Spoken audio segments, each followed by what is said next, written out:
Okay folks, right then, so the Koolertron S100 Saab DVD head unit with sat-nav and everything else. It's a Chinese no-name rebadged or unbranded head unit that everybody else uses in different car manufacturers.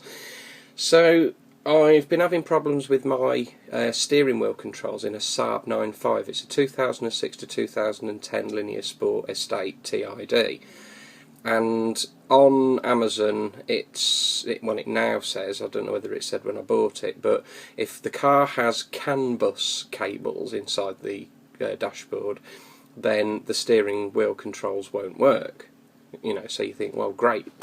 And it's a bit fiddly to keep having to change tracks and volume actually on the head unit itself. So I've been in touch with a company called Nexia, which I've got on an invoice here somewhere. There we go.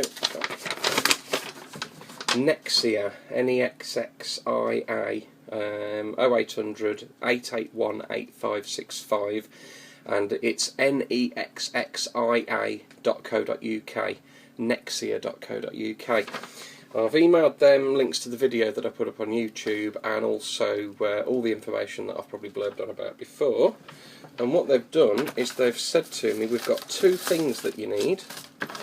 One of them is a CANBUS to voltage converter, which this one it actually says is for the Saab 9.3, and I think that means less than 2008. I can't quite remember whether it's greater than 2008.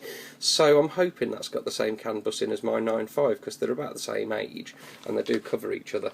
So inside there is a CANBUS converter and all the plugs that you should probably need, and it should take CANBUS into voltage signal. And then the other bit that they've given me is a Blaupunkt New York SWC patch lead, steering wheel control patch lead I'd imagine, which if you can see in there, it's got a socket, there's a square socket, and then there's also a 3.5mm headphone socket style plug as well. So those two bits are the bits that they've sent me. I'll give you the part numbers. You've got CT Blaupunkt 8 lead 2 connects two Blaupunkt patch leads for New York, £3.29 plus VAT, and also a CTSSA 001.2 Saab steering control interface CANBUS, and that was £36. Yeah, £49.85 including VAT and delivery. So a couple of extra bits. Koolertron said we can't help, but I'm pretty actually there's something in here as well. I'm pretty confident that we're going to get this working, because it only needs CANBUS to voltage alterations. So that's the doodah. It's called a Connect 2, and that's the little gizmo itself. It's got what's it on the front. There's some numbers on the back as well, if you can see those. So if that makes any help to you, there we go. So that's that. You've got, these are the sockets that you've got. So this is the lead itself. So on one side we've got lead 203, it says on one of those sockets, which is that sort.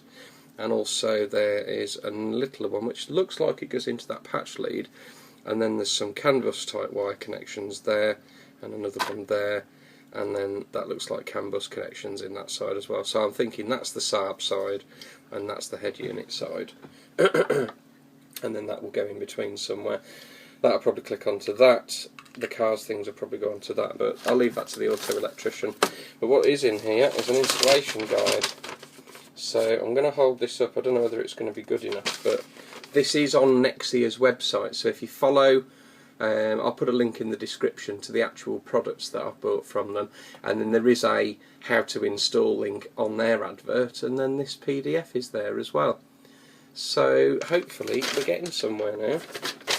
So I'm just uploading another video because I'm having trouble with the GPS. It's finding signals in the iGo Primo finding satellites monitor screen with all the gauges going up and down, but they're all in red, so it's not locking on there, and there's plenty of them. If you go out of that screen and immediately into the GPS main tools menu and satellite monitor, nothing, absolutely blank. And I drove to Manchester and back on the weekend to do wedding photography, and there was nothing, no signal, so I used my iPhone, which is what I'm recording on, and it Bluetoothed the vocals through the speakers when it was in Bluetooth mode, which was a nice added little bonus, which I didn't expect it to do. So there we go, nexia.co.uk, 0800 881 8565, and the components that hopefully when I get them fitted in the next few days will work.